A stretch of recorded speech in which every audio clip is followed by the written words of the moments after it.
Hello friends, कैसे हो आप सब। आशा करता हूँ सब अच्छे होंगे। मैं अनुज कुमार सृष्टि कोचिंग इंस्टीट्यूट में आप सभी का स्वागत करता हूँ। फ्रेंड्स, जैसा कि आप सभी जानते हो, सीटेट 2023 का जो सीडीपी है उसको मैंने यूट्यूब पर निशुल्क 2 महीने के अंदर अंदर कराने के लिए कहा था और उसकी क्लास शुरू हो चुकी है। और साथ ही साथ मैं आपको बताना चाहूंगा कि जैसे हम सीडीपी की क्लास कर रहे हैं, अगर सीडीपी की क्लास के बाद टाइम बचा तो मैं आपको जो हमारे फर्स्ट पेपर में मैथ आना है और जो हमारे फर्स्ट पेपर में ईवीएस का जो टॉपिक है, ईवीएस का जो हमारा पेपर में खंड होता है, मैथ या ईवीएस में से आपको एक सब्जेक्ट और कराने की कोशिश करूंगा। लेकिन अभी ये मैं कंफर्म नहीं कह सकता, वो टाइम के अकॉर्डिंग है कि अगर टाइम बचा तो मैं आपको वो कराऊंगा, बाकी नहीं तो आपकी सीडीपी तो कंप्लीट कराऊंगा ही कराऊंगा। और फ्रेंड्स, जैसे कि 2 क्लास हमारी सीडीपी की हो चुकी है, आपने देखी भी होगी। तो फ्रेंड्स, अगर आपको क्लास अच्छी लग रही हो और आपको अपनी उपयोगी लग रही हो क्लास, तो आप वीडियो को जरूर लाइक करना और इस चैनल को सब्सक्राइब कर देना और अपने मित्रों, अपने परिवार, अपने आस पड़ोस सभी के पास इसको शेयर कर देना और सब्सक्राइब करवा देना और बेल आइकन जरूर प्रेस करना ताकि आने वाली वीडियो का नोटिफिकेशन सभी को मिलता रहे। तो फ्रेंड्स, जैसे कि हमने सबसे पहले समझा कि बाल मनोविज्ञान में विकास, वृद्धि और परिपक्वता क्या है। उसके बाद हमने वृद्धि और विकास में अंतर समझा। उसके बाद हमने जो विकास के नियम तथा विकास की उपयोगिताएं हैं उसको समझा। और आज का जो हमारा टॉपिक है वो है विकास की अवस्थाएं। तो आज हम विकास की मुख्य अवस्थाओं को समझेंगे कि जैसे मनुष्य का जीवन मां के गर्भ से प्रारंभ हो जाता है और मां के गर्भ से प्रारंभ होने के पश्चात जन्म के बाद जब तक हमारी मृत्यु होती है तब तक हमारा जीवन कई अवस्थाओं से गुजरता है। यानी कि जो हमारा विकास है, विकास हमारा कई अवस्थाओं से होकर के गुजरता है। अलग अलग वैज्ञानिकों ने अलग अलग अपनी अवधारणाएं, अपनी परिभाषाएं प्रस्तुत की है और विकास की अवस्थाओं को बताया है। अभी जैसे कि मैं आपको बताना चाहूंगा, जो मनोवैज्ञानिक होते हैं उन्होंने विकास की अवस्थाओं के बारे में अपनी अपनी सोच प्रस्तुत की और अलग अलग राय दी, जिसमें उन्होंने विकास की भिन्न भिन्न अवस्थाओं का वर्णन किया। तो जैसे कि हम विकास की अवस्थाओं के बारे में पढ़ रहे हैं, इसमें सारी अवस्थाएं हमारे सी टेट की सीडीपी के लिए उपयोगी नहीं है। लेकिन हम ये जरूर समझेंगे कि कुछ महत्वपूर्ण मनोवैज्ञानिकों ने विकास की अवस्थाएं कितनी बताई है। तो जैसे रोस और फ्लोराइड, रोस और फ्रॉयड ने जो विकास की अवस्था है में बताई है 5 अवस्थाएं। 5 अवस्थाएं।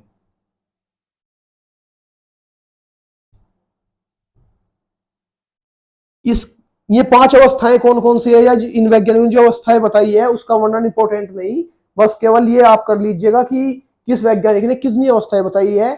और ये कुछ फैक्चुअल चीज है, लेकिन मैं आपको ज्यादा नहीं बता रहा, केवल जो इंपॉर्टेंट है और परीक्षा के लिए उपयोगी है मैं केवल वही आपको बता रहा हूं। उसके बाद जो कोलसैनिक नामक मनोवैज्ञानिक हुए, कोलसैनिक ने जो हमारी विकास की अवस्था है वो बताई है 10। यानी कि कोलसैनिक के अनुसार विकास की 10 अवस्थाएं हैं। इसके बाद बहुत मशहूर चर्चित जो हमारे मनोवैज्ञानिक हुए, पियाजे, पियाजे ने विकास की 4 अवस्थाओं का वर्णन किया। पियाजे ने विकास की कितनी अवस्थाओं का वर्णन किया? 4 का। इसके बाद ब्रूनर, ब्रूनर ने 3 अवस्थाओं का वर्णन किया है। ब्रूनर ने 3 अवस्थाओं का वर्णन किया। परंतु ये सभी के अपने अपने मत थे। अब हम बात करेंगे कि जो भारत में विकास की अवस्थाएं मानी गई है वो क्या क्या है और किस समावधि से किस समावधि तक वो अवस्थाएं चलती है।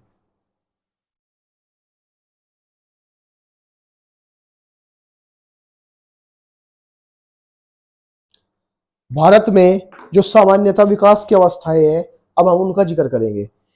तो जो पहली अवस्था है, विकास की जो पहली अवस्था है वो है आपकी पूर्व प्रसूति काल की अवस्था। लगभग 7 अवस्थाएं मानी गई है। पूर्व प्रसूति, पूर्व प्रसूति काल यानी कि जन्म से लेकर, सॉरी, गर्भ से लेकर और जन्म तक, यानी कि जो गर्भावस्था होती है वो पूर्व प्रसूति काल में आती है। इसका दूसरा नाम गर्भावस्था भी हो सकता है, गर्भावस्था, यानी कि गर्भ से जन्म तक। इसके बाद आती है हमारी शैशव अवस्था, यानी कि शिशु की अवस्था। जो हमारी शैशव अवस्था है वो है हमारी जन्म से लेकर के और जब बच्चा 2 वर्ष तक का होता है वो हमारी शैशव अवस्था में आती है। दूसरी है हमारी शैशव अवस्था, ये है आपकी जन्म से लेकर, जन्म से 2 वर्ष की आयु तक।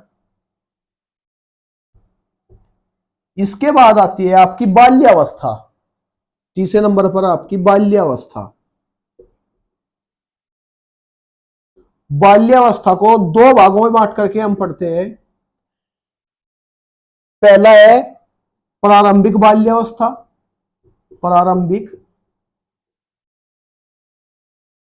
और दूसरी है उत्तर बाल्यावस्था यानी कि बाद की बाल्यावस्था।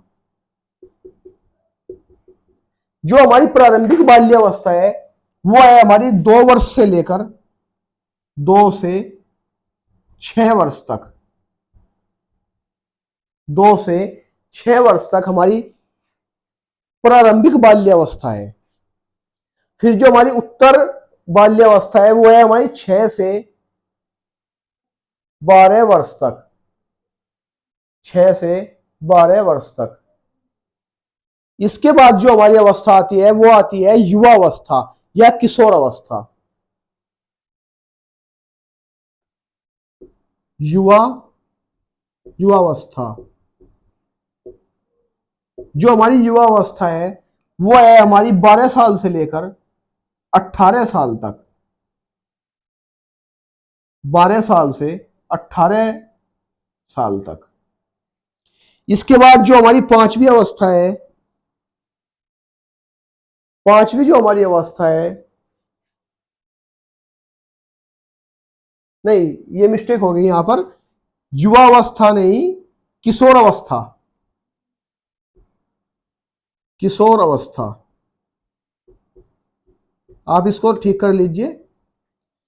ये बाल्यावस्था नहीं, चौथी हमारी आती है किशोर अवस्था जो 12 से 18 वर्ष तक होती है।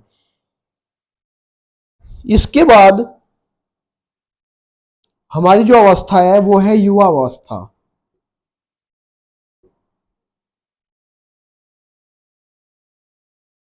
युवा अवस्था, जो हमारी युवा अवस्था है वो 18 साल से शुरू होकर आपकी 25 साल तक है, लेकिन वर्तमान में उसको 30 वर्ष तक का माना गया है। युवा अवस्था आपकी 18 से 25 वर्ष और वर्तमान में 30 वर्ष,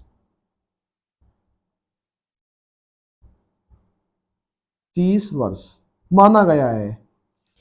इसके बाद जो छठी अवस्था है वो है आपकी प्रौढ़ावस्था।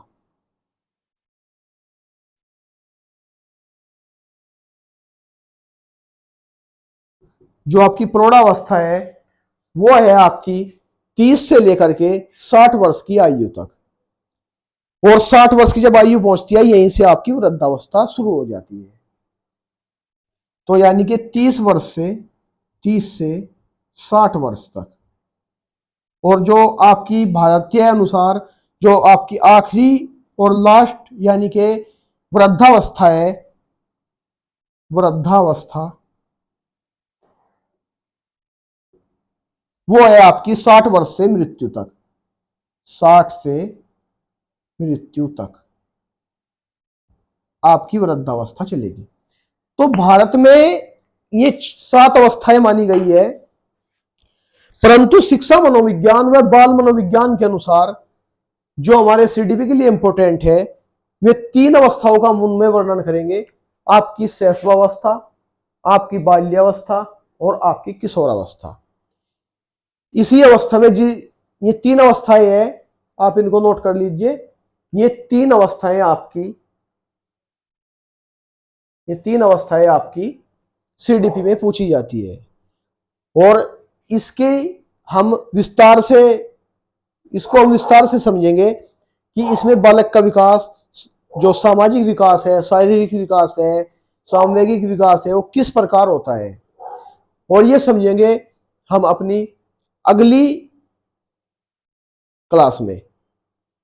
लेकिन सबसे इंपॉर्टेंट बात यह है कि आप कितना फोकस होकर के पढ़ाई करते हो।